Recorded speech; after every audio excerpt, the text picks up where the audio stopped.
All right. Well, thank you all so much for joining us for Armchair Tour of the Phillips House with historic New England. We're going to enjoy an armchair tour of the Phillips House, which is a famous Massachusetts property preserved by historic New England. In 1821, 4 intact rooms from an earlier house were transported by ox sled to Salem's fashionable Chestnut Street to form the core of a new federal-style mansion being built by Captain Nathaniel West. Nearly a century later, Anna Phillips bought the house and launched a 14-month renovation. When the Phillips family moved in, they brought with them a family collection that spans 5 generations. So we're going to learn about the world of the Phillips family and their staff during the early decades of the 20th century, as well as the history of this house on Chestnut Street. And so this program is led by Abigail Stewart, who's the North Shore Regional Administrator at Historic New England. So all 170 of us or so who are watching live, and the many more that will watch the recording over the next 2 weeks, let's give a big virtual round of applause to Abigail for joining us this afternoon. And Abigail, you can take it away. Thanks so much. Well, thank you, Robert, for the introduction, and thank you so much for having me to bring you through virtually the Phillips House today. So like Robert said, I'm Abby Stewart, and I'm the site administrator for the North Shore of Massachusetts for Historic New England. And I'm primarily based out of Salem, Massachusetts. And Salem is most likely known to you for being that home of that little thing that happened in 1692, the Salem witch trials. But the city has a very varied history that often gets overshadowed by those events. And the Phillips House, which is home to Anna and Stephen W. Phillips, shows this different side of the witch city's past. So the house is located, like Robert said, on Chestnut Street, which was once dubbed as the most beautiful street in America. So just a little bit about historic New England before we get rolling. The Phillips House is one of 38 historic properties operated by Historic New England, excuse me. We're the oldest and largest regional heritage organization in the country, and our collection includes house museums, farms, exhibition and event spaces, and over 1,300 acres of farmland, fields, forests, and gardens. We also have the nation's oldest extant greenhouse at the Lyman Estate in Waltham, Massachusetts. So we serve over 200,000 people annually through our house tours, public programs, school programs, private and specialty tours, functions, weddings, and land conservation and open spaces in 5 out of the 6 New England states. And if anyone here is listening from Vermont, let's have a chat. We'd love to be in 6 states. So our collection is truly unique, and it holds over 125,000 everyday household items, along with the stories of the people who made and used them. We're stewards of everyday life in New England from the 17th century through today, and our primary collections facility is in Haverhill, Massachusetts. And we actually have an entire floor dedicated to the Phillips family collection at Haverhill. So there was quite a bit to explore through the Phillips House. The Phillips House was incorporated into Historic New England's holdings in 2006. Prior to that, the museum was operated by the Stephen Phillips Memorial Trust. The trust is still in operation and runs a scholarship program for New England students pursuing a first-time bachelor's degree. Stephen Phillips's wife, Betty, turned this house into a museum after Stevie's death in 1971. And Betty opened the rooms and updated some of the wall treatments and furnishings to reflect the family's history. So the house is located on the upper part of Chestnut Street. And if you're at all familiar with Salem, we're about an 8-minute walk from the Peabody Essex Museum and just 1 street over from the Witch House. The house is surrounded by an impressive concentration of 18th and 19th century homes that were the addresses of some of Salem's elite. Chestnut Street was formed as a refuge from the hustle and bustle of the busy wharves and the homes of the sea captains, politicians, and merchants. Prior to the street being laid out, the area was farmland belonging to the Pickering and Neal families. And prior to that, the area was Namkeg, the ancestral fishing and hunting ground of the Namkeg branch of the Massachusetts tribe. We're located in what is known as the McIntyre Historic District, and this district was named for Salem's premier 18th century woodworker and architect, Samuel McIntyre, who we'll hear a little more about later. So Phillips House was actually a later arrival on the street and was once part of Oak Hill, a McIntyre designed house in Danvers, Massachusetts, about 5 miles from its current location. The house was moved to Chestnut Street between 1820 and 1821 by Captain Nathaniel West. You can see his miniature here. And the story of how the house came to be begins with a bitter divorce that is worthy of any Bravo series. Oak Hill was a country estate belonging to Nathaniel West and his wife, who is also pictured here, Elizabeth Derby West. It was built on farmland inherited from Elizabeth's father, the preeminent Salem merchant Elias Haskett Derby. The Wests had 6 children, 3 sons and 3 daughters. However, it was not a happy marriage, and they separated in 1803. It's interesting that their split happened in this year because Massachusetts had just amended their divorce laws, stating that a woman could retain her sole inheritance and any dues owed to her after a divorce if she could prove adultery on the part of her husband. Due to coverture laws, women didn't have many financial options once they were married, and Elizabeth saw this as an opening. The West divorce took place in October of 1803. It was a messy and dramatic affair, complete with a fistfight on the docks between Elizabeth's brother Haskett and Nathaniel West, and the proceedings were intensely watched by Salem society. The diarist Reverend William Bentley, described one day in court that had Elizabeth bring in, quote, all the sweepings of the brothels of Boston and all the wretches of Salem, Marblehead, and Cape Ann, end quote, to testify against her husband. Ultimately, the court ruled in Elizabeth's favor, citing adultery as grounds for dissolving the marriage. She received $3,000 a year in alimony and sole ownership of Oak Hill, while Nathaniel stayed in Salem in town. And while Elizabeth was financially ahead, her reputation took a major blow and was largely cast out of Salem's high society. So Elizabeth died in 1814 and left Oak Hill to her 3 daughters with the express intention that the house should never go to their father. This was written out in her will. However, their youngest daughter, Sarah, died in 1819 without a husband or an heir. So her share of the property went to her next of kin, which was her father. By 1840, Nathaniel is going to own the entire Oak Hill estate. And following his daughter's death, Nathaniel removed a section of the mansion and had the rooms moved via ox cart to its current location on Chestnut Street. And what we're looking at here is a picture of one of the rooms from Oak Hill, which is on view today at the MFA in Boston. The house on Chestnut Street was completed in 1821 and consisted of a central hall, an added 3rd floor, and a kitchen L. The fireplace and moldings in the core rooms of the house today are from these Oak Hill rooms and look almost exactly like the ones that are on view at the MFA.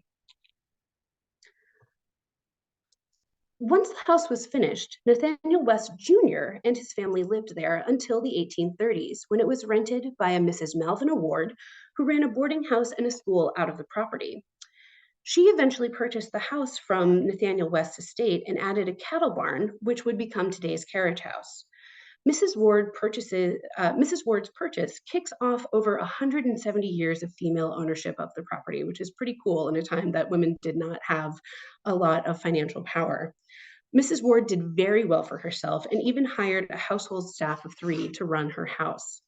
She and her daughter ran a girls' school out of here, and according to a 1930s letter written by Stephen W. Phillips, his wife's aunt and mother attended school here. In 1876, Annie Webb is going to purchase the house, she's the next owner, and began to make interior and architectural changes that modernized the house. There are only glimpses of this aesthetic interior in the house today. And the Webbs lived here until Mr. Webb's death in the 1890s. After that, Mrs. Webb spent her time mostly between Italy and France and rented the house to the King sisters and then the Little family before Anna Phillips purchases the house in 1911. Anna and Stephen W. Phillips hired their friend and Salem architect William Rantoul to complete a 14-month renovation to become this federal and colonial revival house that we see today. Stephen and Anna moved into 34 Chestnut Street in 1912 with their young son Stevie and were the last private owners of the house. And here's an image of the house today. Phillips contains objects from 5 generations of Stephen and Anna's families, and with furnishings and interiors that are left as the family had them, with a little bit of Betty's influence when the house became a museum in the 1970s. On today's tour, we're going to go through the house, and it will take us through 3 floors. We'll see family and staff spaces and talk about the people who lived and worked here. So Stephen Willard Phillips, who we call Stephen W. because he is one of a succession of 5 Stephen Phillipses, married Anna Pingree Wheatland in 1899. Both families had considerable generational wealth due to successful shipping businesses during Salem's Great Maritime Age just after the American Revolution. Stephen and Anna had one son, Stevie, also a Stephen Phillips, born in 1907, and Anna purchased the house at Chestnut Street in 1911 for a whopping sum of $1. Stevie was an only child and spent his childhood between Salem and the family's summer home in New Hampshire. Here we have pictures of him with his parents and a picture with their dog, Prince. Well, this is one of the Princes. The Phillipses had multiple black cocker spaniels. All of them were named Prince. So I'm not exactly sure which Prince this is, but it is a Prince. So now we're going to step through the front doors of the house. So when we enter, we're immediately welcomed into the central hallway, which was laid out in the original 1821 house. And upon opening the door, we're greeted with the Phillipses' sense of style, mixing colonial revival with family history. Over the open doorway, we can see a blue Canton-ware platter, signaling the family's connection to the China trade, and the Federal Revival mirror, harkening back to post-revolution design. As you walk through the hall, one of the first things that's noticed are these finely carved oceanic paddles, spears, and the club. There was a deep family connection to the Pacific Islands. Not only were both Stephen and Anna's families involved in trade throughout the Pacific, but Stephen W. was actually born in the Kingdom of Hawaii. Stephen W.'s father, another Stephen Phillips, this time Stephen Henry Phillips, served as the Attorney General for the Kingdom of Hawaii under King Kamehameha V from 1866 to 1873. Stephen W. was born in January of 1873, about a month before the family returned to the United States.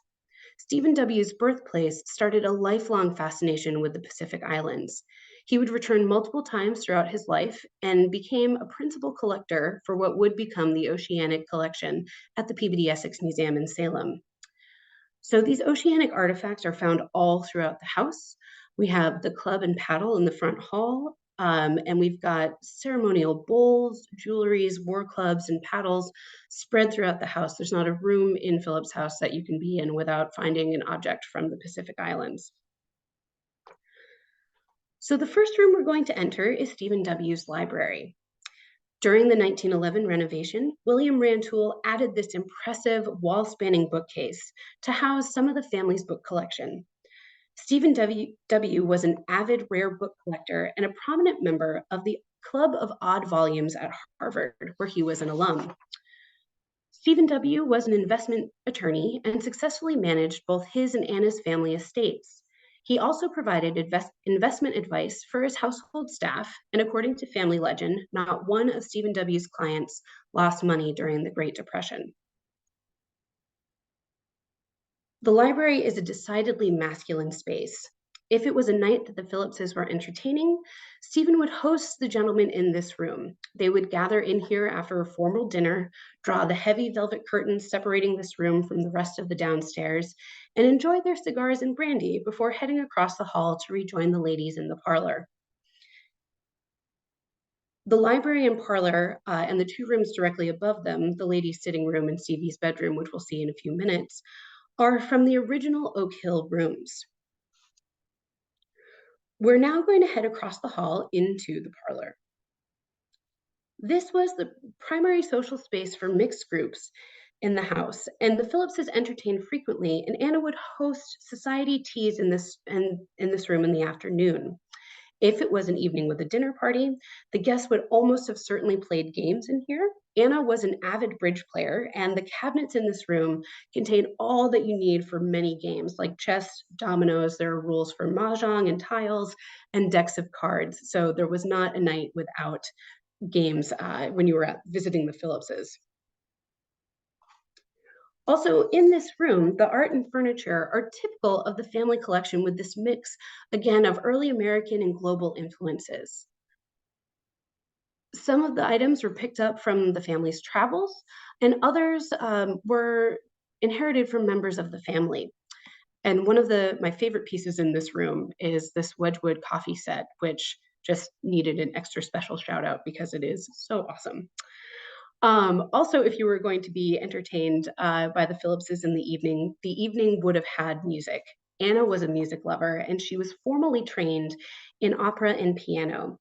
In an inventory taken from the house in 1912, Anna had a collection of 152 records, most of them opera, and she would play them on this Victrola, which as of 2019 still worked, and she possibly would have played along on her piano as well. So from the parlor, we're going to head into the dining room. The dining room was the centerpiece for entertaining, and they hosted 3 to 5 nights a week. This room, too, was brought into the colonial revival style during the 1911 renovations and enlarged. The room originally stopped at the large beam over and across the china cabinets, and previously that area had been enclosed and was the original location for the staff staircase leading to the second floor. The table is set for a dinner party with the Phillipses' close friends, the Putnams, for July 30th, 1919. That night boasted a multi-course meal consisting of cream of watercress soup, broiled scrod, a braised brisket of beef with horseradish sauce and French green beans, followed by a jellied vegetable salad and the dessert of an orange fairy fluff. The adults in the party accompanied the meal with sherry, champagne, claret, and Madeira. And mind you, this table is set in 1919 on the eve of Prohibition, but we do not have any evidence of the family ever altering their dinner pairings with wine. Stevie and his best friend Bunny also had places at the table, though in contrast to their parents, their spots only had one glass, and that was for milk. Stephen W. would be seated at the head of the table and would set the tone for the conversation by giving a short speech before each meal, after which the dinner would be brought out. The added china cabinets transformed that room back into a colonial revival space with echoes of Salem's seafaring past. Anna and Stephen's family collections of china are displayed in the china cabinets behind the table. On the left is the Wheatland family's rose medallion, and on the right is the Phillips family blue and white Canton ware. And here is a closer view of the rose medallion china, which was used for special occasions like Christmas dinner. Sometimes for our Christmas displays, we will use the rose medallion china as well. So leading out of the dining room is the china pantry, also added by the Phillipses in 1911. This room acts as a transitional space between the main family rooms and the staff working quarters. It was here that the food would be passed through from the kitchen and plated before being brought into the dining room. Delia Colley was the first floor maid and waitress, and she would have had an Anna-approved menu early in the day to prepare the table settings and all the serving and glassware she would need to have the dinner run smoothly. Here are just a few close-up of the items in the room. These colored glasses were part of a Venetian dessert set given to Anna and Stephen as a wedding present from Anna's mother. And the white china that's set out with a red trim has a P emblazoned on it. This is French Limoges and would have been used for a dinner service. The items that are laid out here would have been the ones used for the July 30th dinner meal. So our tour is going to continue to the second floor, where there are 2 bedrooms, a guest suite, and Anna's office. During the Phillipses' time, there would have been a carpet lining the gray stripe along the stairs. And on the way up, guests can see ships' portraits and embroidered samplers that line the walls. The first room to explore on the second floor is the ladies' sitting room. Anna used this space as a library, office, a sewing room, and an entertaining space. After formal dinners, the ladies would come up here to socialize before rejoining the men in the parlor. Throughout the room are souvenirs from Anna's travels. By the time she got married at 29 years old in 1899, Anna had visited Algeria, Cairo, Florence, Granada, Madrid, Naples, Paris, Rome, London, Vienna, San Francisco, and Santa Barbara. Now, this is at a time that is before airplanes, so it would have been quite, quite the long journeys to get to all of these places. And from 1895 to 1899, she traveled to Europe every year. After Anna got married, she continued to visit Europe, mostly England, and in the 20s, Anna, Stephen W., and Stevie would travel back to Hawaii. So it's at this desk that Anna ran the household, and she paid the bills and the staff with stringent regularity. She planned meals, ordered flowers, and shopped for clothes and groceries from this room. Anna would have had daily meetings with the cook, Bridget Durkin, and would set the menu for the day from here. It's a close-up of Anna's desk, which you can see the bills and her calendar. And Anna took her role as a society lady, participating in social and civic duties very seriously. She was well read and educated, and she voted in the first election that women could vote in 1920. She was also treasurer for the Salem branch of Special Aid Society for American Preparedness during the First World War, and was a founding member for many charitable sewing circles with her friends and neighbors. So just outside the ladies' sitting room, we get a peek into what Annie Webb's decor would have been. When taking a wall out to open up the second floor hallway, a remnant of aesthetic wallpaper was unearthed. The floral motifs are a sharp contrast to Anna and Betty's staid colonial revival interiors. And this clues us into what a rich and colorful interior what the Webb's family house would have looked like. And just across the hall and underneath the Harvard crest is Stevie's bedroom. Stevie was about 5 years old when the family moved into the house, and this room is directly across from his mother's office and originally had two beds, one for Stevie and one for his nursemaid, Catherine Shaughnessy. The floor in this room is a beautiful red oak, but when Stevie was little, the flooring was pine.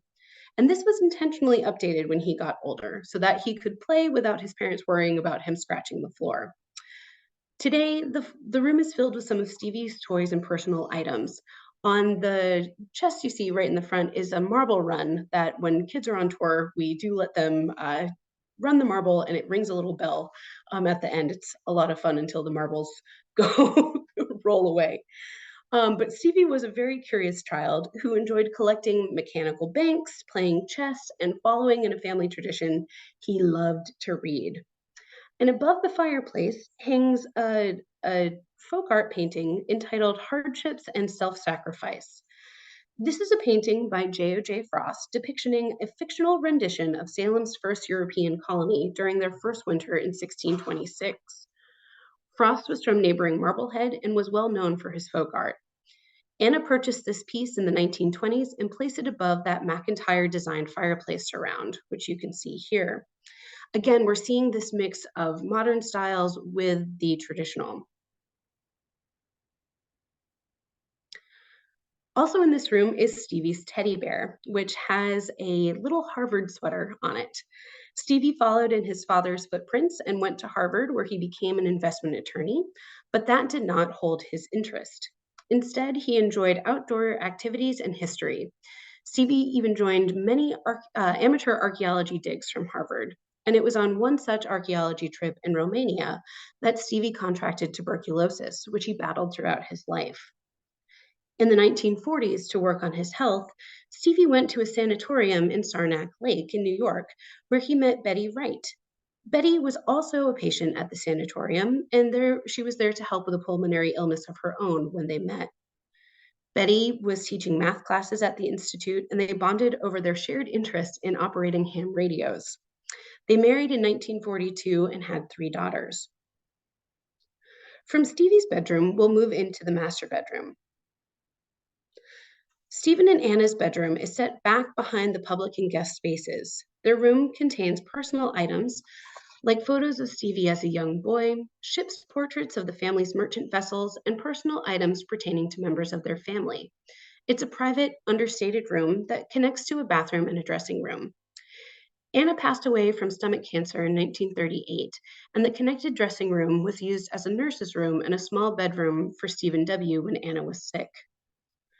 Sometimes room was also used as a private office and housing items from the family's history.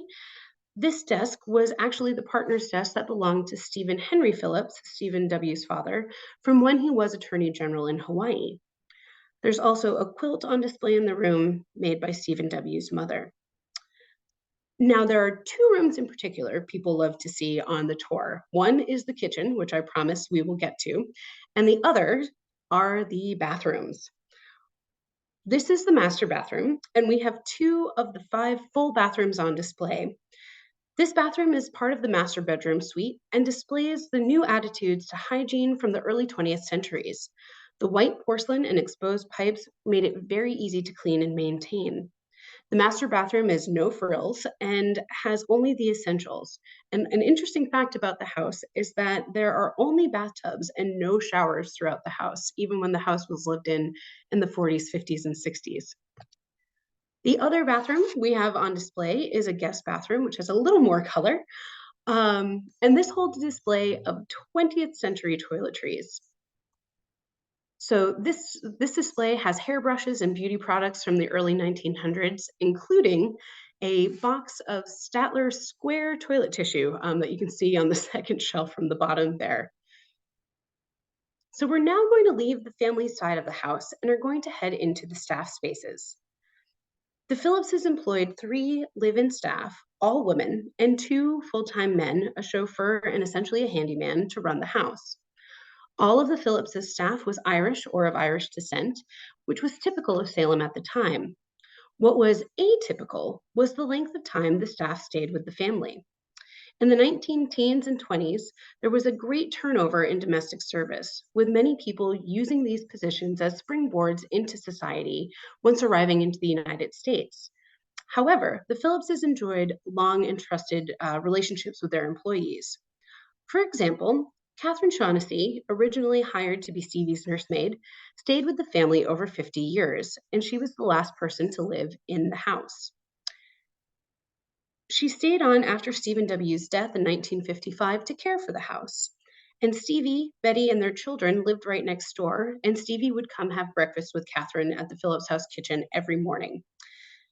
So the stairs that we see leading up to the staff bedrooms were part of the 1911 renovation and are hidden behind a door on the family staircase on the second floor landing.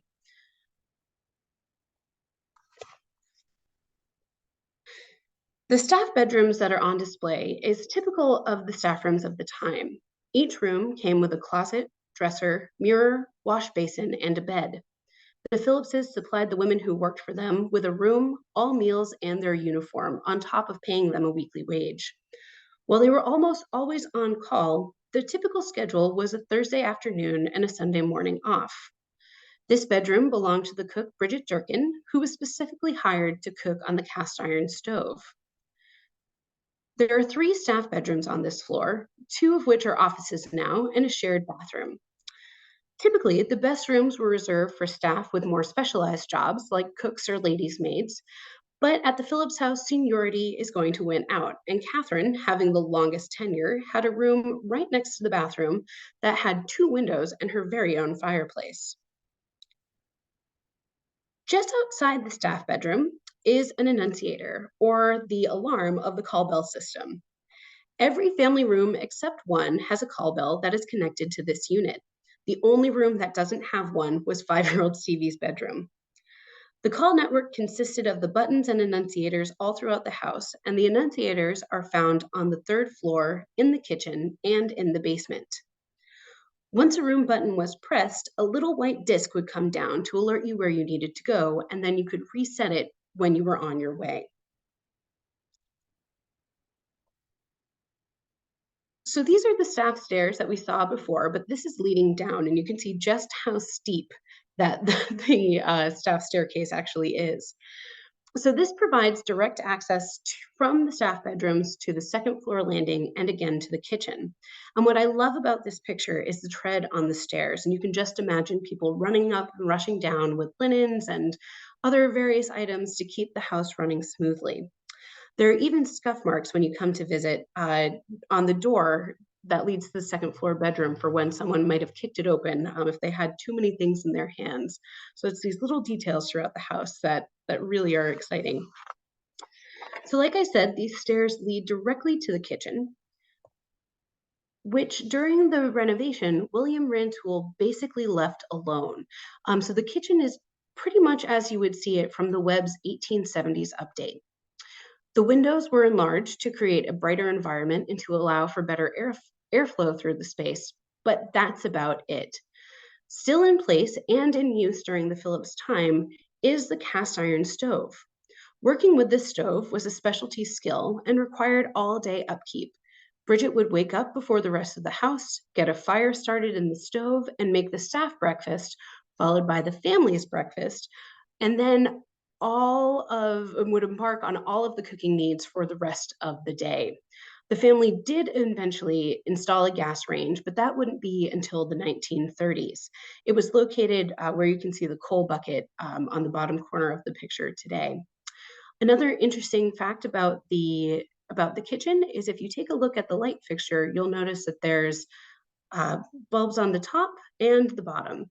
The top would be a gas fixture, and the bottom is electricity. Because remember, this is 1919, and electricity is not going to always be very reliable. So this was a dual light fixture, which is a really cool carryover from the early 20th century. Opposite the stove are storage cabinets that contain all of the cooking gadgets and wizardry of the day, complete with hand mixers, cherry pitters, and a toaster. Bridget and the cooks that would follow behind her would have had everything they needed to keep up with the Phillipses' needs and their social calendar. And one of my favorite features in the kitchen is the pass-through window to the china cabinet. Once the food was prepared, Bridget could pass it through to Delia, the first floor maid, who would then plate it and bring it to the family. Dinner was to be ready to be served promptly at 7 o'clock, even if Stephen W.'s little speech before dinner was running long. The kitchen leads to a back exit and the pantry. During the Phillipses' time, this room would have been filled with dry goods and spices, and even a water cooler. And next to the open door is an icebox.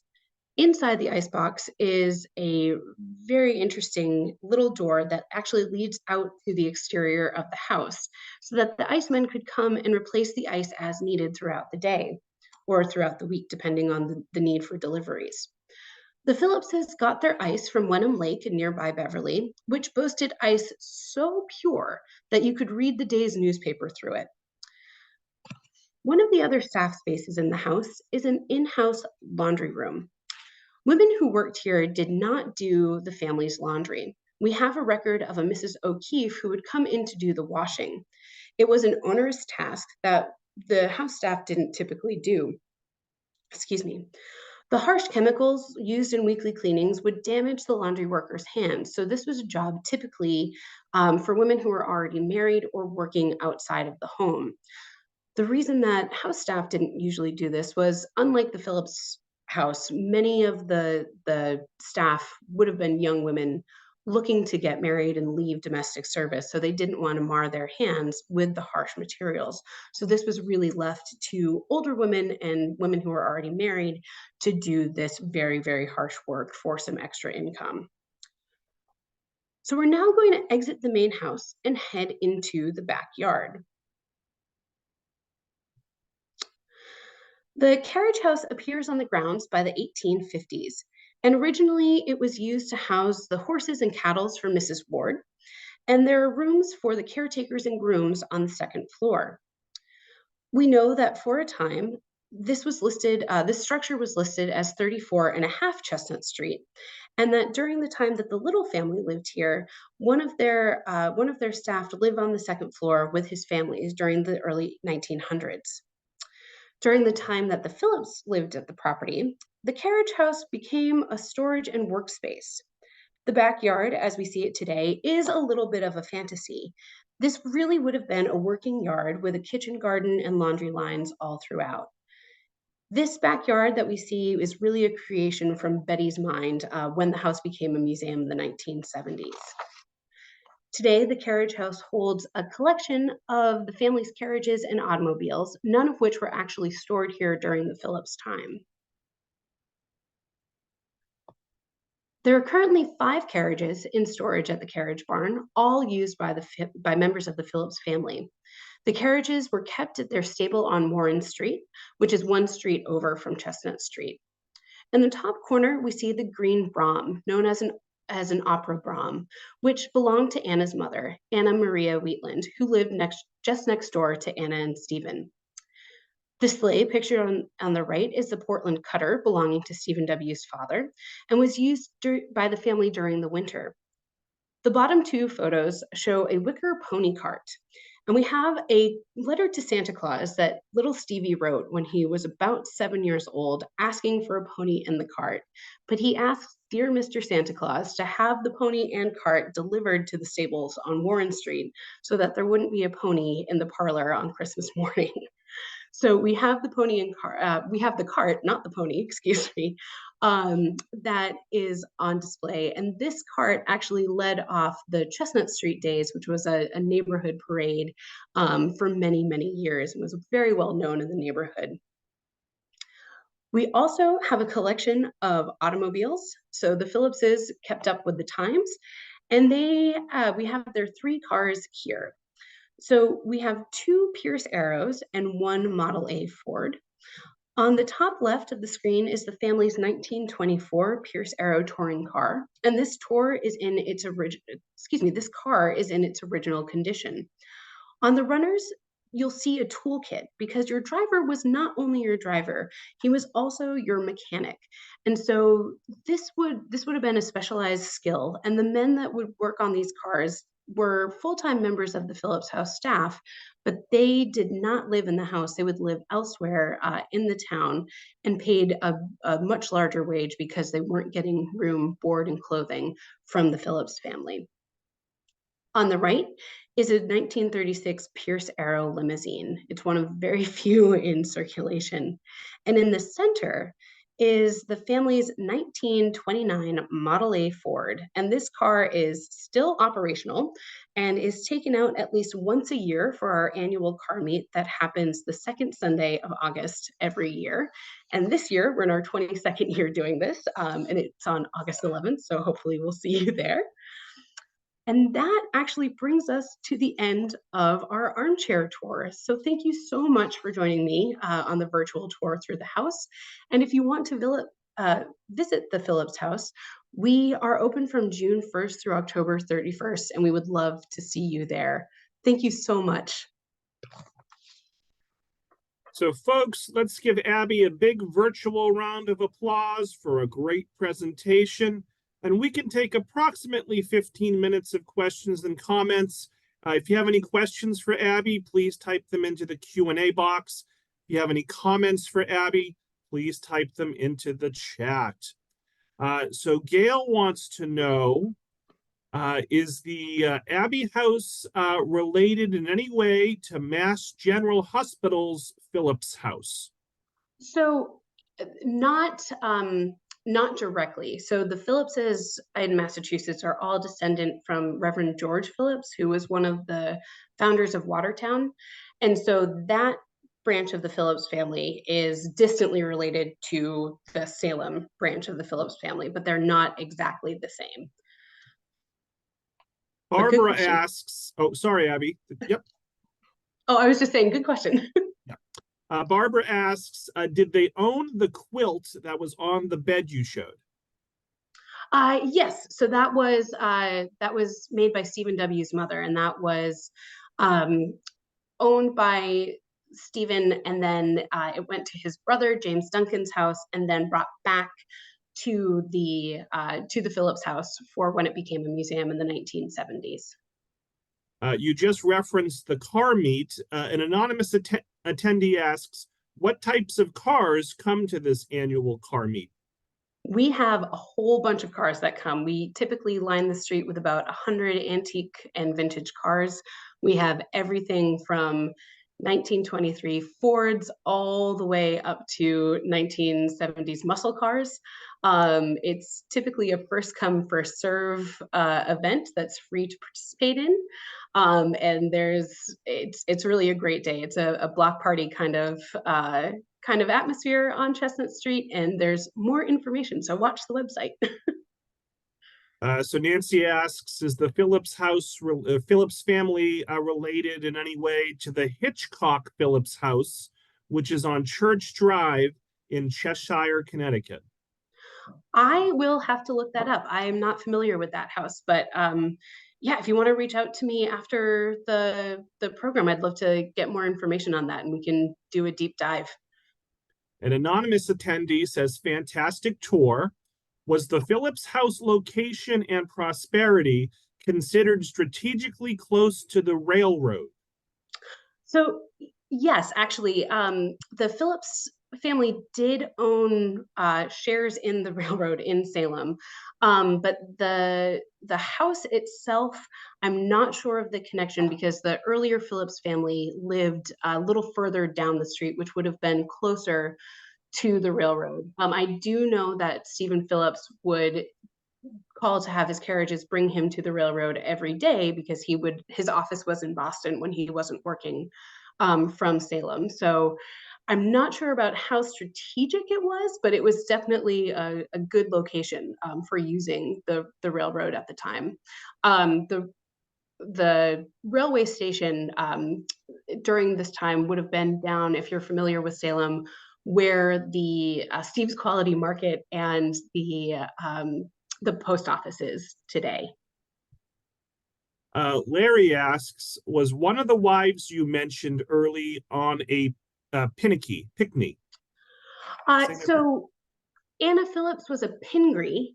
So her family was the Pingree family and the Wheatland family, and her aunt was Anna Peabody. So um, there are Pingree families, but we don't have any Pickney families. Tamara asks, which generation made the money and were they all related to maritime trade? Yes. So Generation One, Captain Stephen Phillips is the first of our five Stephen Phillipses. He is going to be sailing with Elias Casket Derby's fleet, and there's record of him being on the Grand Turk, which is the first American ship to trade with China and really open up the China trade. So he amasses his own fleet and establishes his own shipping business in the 1780s and 90s. And then that business is grown upon. They then purchased land in Maine for lumbering. And so it's really generations one and two that is making the money, and generations three, four, and five are maintaining it. An anonymous attendee asks, is the Phillips family associated with Phillips Academy in Andover? So yes, again, distantly through Reverend George. So again, not directly part of that family, but kind of cousins off to the side. I'm not sure of the exact lines, but yes, but not directly. Nancy asks, do you know if the Phillips family is related to the Phelps family, given the close spelling of their last names? I do not, but again, we can do a little bit more of a deep dive. I haven't seen a Phelps in the genealogy research, but I will look out for it. Christine asks, do you have any in-person architectural tours in Gloucester or Rockport or other towns on Cape Ann? We do. So we have in Gloucester, we have the Beauport Sleeper McCann House, which is opening in May. So that goes through a beautiful, very eclectic seaside villa, if you will. And then we also have the Cogswell's Grant, which the tour primarily focuses on the folk art collection that's in the house, but that is in Ipswich, or Essex, excuse me. So we do have those two properties. on Cape Ann. An anonymous attendee asks, were those menorahs on the mantelpiece in the living room? Yeah, well spotted. So they are menorahs, but they are not used for religious means. Those were actually collected from a family trip to what was Palestine at the time from Anna prior to her marriage. So those were used as decorative items from the family, but not as religious items. So let me jump into the chat. Lori and Dana, thank you. Cheryl says, thanks very much. Carol Thank you, says, everyone. thank you. Yeah, Carol says, thank you. It's a nice home. Frank says, bravo, fascinating tour. Judy says, great presentation. Suzanne says, thank you. I used to drive on Chestnut Street on my way to Salem State, and I admired the houses each time. Margot says, great tour. Gail says, thanks for the great program. Lori says, interesting presentation. Jean says, so interesting. Nancy says, wonderful. Barb says, a lovely tour, and she can't wait to visit this summer. Jeanette thanks you. Barbara says, I loved hearing about the servants. Anne says, very informative. Many thanks. Jeff asks, why did young Stevie decide not to live in the house? So by the time Stevie got married, his father was still living in the house. So he moved next door to what was his grandmother's house at 30 Chestnut Street and raised his family there. Stephen W., which is Stevie's father, was living in the house until his death in 1955. So Stevie had a fairly young family at that point, and they had the run of the whole house next door. Diana says, I enjoyed it so much. Thank you. Let's see. Nancy asks, is Historic New England going to have an open day again in June? We are. So our open house day is June 1st. So that's the first Saturday in June this year. So all of our houses, I believe, are going to be open that day. All of our 17th century properties in Salem and in Newbury are going to be open for sure. But definitely check the website because I believe all 38 properties are going to be open for free that day. Great. Nancy asks, what is behind that window above the front door? The Palladian window in the center above the front door, that is a second floor hallway, and that's the space between the ladies' sitting room and Stevie's bedroom. In the 1870s, that was actually used as a sewing room, and probably another transitional workspace like the china cabinet that was slightly used by the family, slightly used by the staff. But today it is just a hallway that we have a little gallery in. And final question goes to an anonymous attendee who asks, how large was the collection that the family donated to the Peabody Essex Museum? That is a great question. So I'm not exactly sure of the number of objects, but Stephen W. Worked very closely with what was the Essex Institute and the Peabody Museum and the Bishop Museum in Honolulu. And between those institutions and Stephen W., they were able to kind of amass the beginnings of their collection. And it was really in conjunction with the Hawaiian museums and here in Salem. So again, I'm not sure of the number of the collection, but it was kind of some of the finest pieces that were in the Pacific Islands at the time. So Abigail, I think that's going to do it. Let's give Abby a big virtual round of applause once more. Folks, look for an email from me tomorrow with a link to the recording, a link to a feedback survey, and information about some other upcoming virtual programs that might be of interest. Abby, do you have any last words for the audience before we wrap up? No, just thank you so much for joining me and, come see us. Yeah, thank you. So great job. I hope everyone enjoys the rest of their day. Thanks again, everyone. Thank you so much. Yep. Bye-bye.